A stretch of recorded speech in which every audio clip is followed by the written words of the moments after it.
Coming up on Mountain News this morning, kids who were impacted by last summer's flooding get to attend a special camp to help them heal while letting them have fun.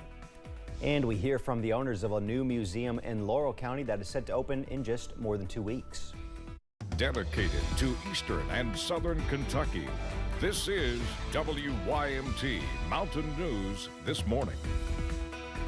Good morning. The time is 5:36 on your Thursday morning. I'm Keaton Hall, and over to my left is Brandon Robinson, and he's got a check of the forecast, don't you, Brandon? I think I do. I'm trying to get everything worked out here. We were talking, and I actually forgot to reset my graphics. That's what I was frantically doing. You might have a check of the forecast. Yeah, I've got it now. I had to push play on it there. So again, yeah, let's go to Jenkins this morning and see what's going on over that way.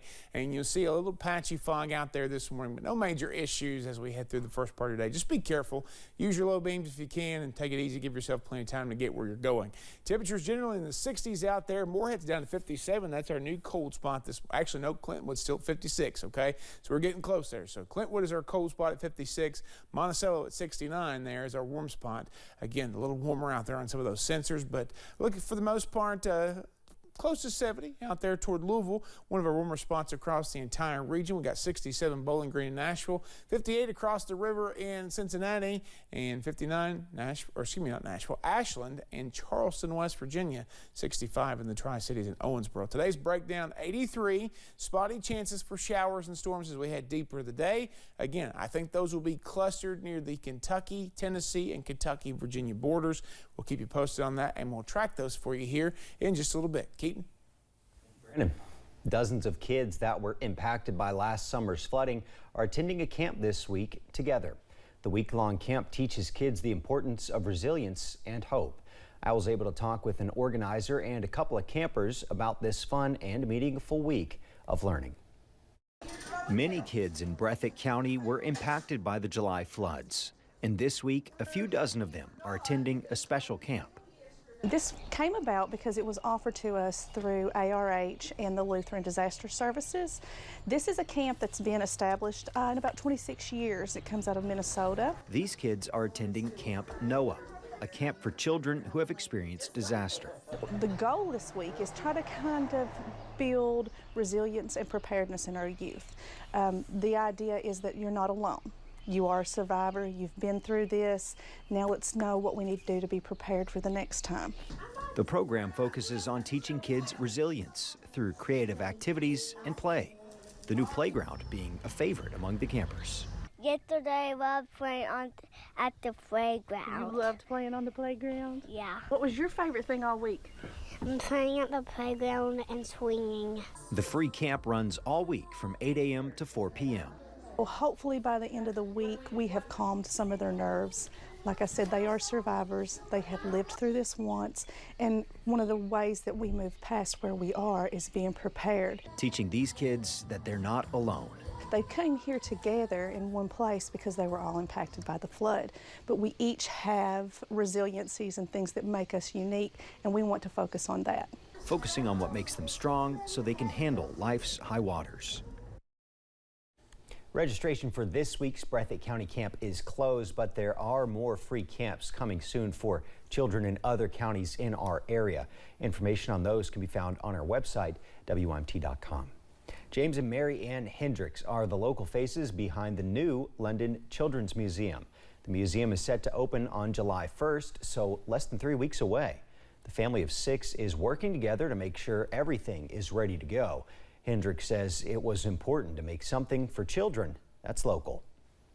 But they're super excited. One of my kids asked me the other day, said, do you think people will get jealous because we get to be in here all the time? And I was like, probably. But no, they're really excited, and we've gotten, their friends are really excited, and their teachers are excited, and so it's really exciting that everybody's really excited about it. The museum is set to have 10 different exhibits for both younger and older children to enjoy. The 8th annual Burger Week is happening in Corbin this week. The Corbin Tourism Commission finds locally owned restaurants to participate in Burger Week each year. This year, there are 9 restaurants serving specialty burgers. Each restaurant is able to come up with a unique burger to show off their unique talents. Oh, 100%. Like Burger Week is something everybody looks forward to. You know, we have groups that will get together and plan out, you know, a restaurant hop. They'll make sure to try every single burger. It's really, it brings excitement in the summer for people. At the end of the week, the people vote on which burger they enjoyed the most. The winner gets a golden ticket to compete in the World Food Championship event in November. Officials in Knott County are working to help make the community a little cleaner.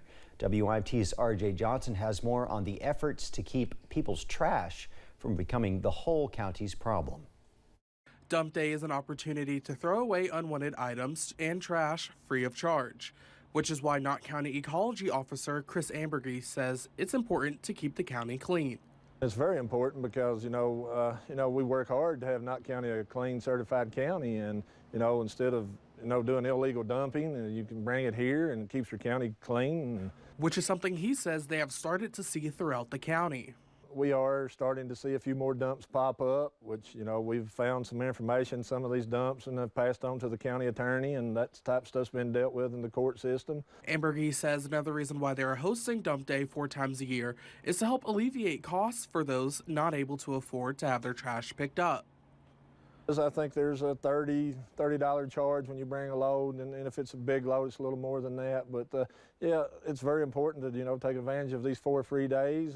He says seeing other counties in the region host similar events is inspiring because they are sharing the common goal of keeping their communities clean. When everyone does, you know, just a little bit, it helps, you know, it helps our entire county look good, and I'm thankful that all of Eastern Kentucky is starting to do this, and, you know, it's nothing more rewarding to drive down the road and see, you know, beautiful roads and creeks and stuff like that without litter. So, I mean, I'm just glad everyone's catching on and taking a part.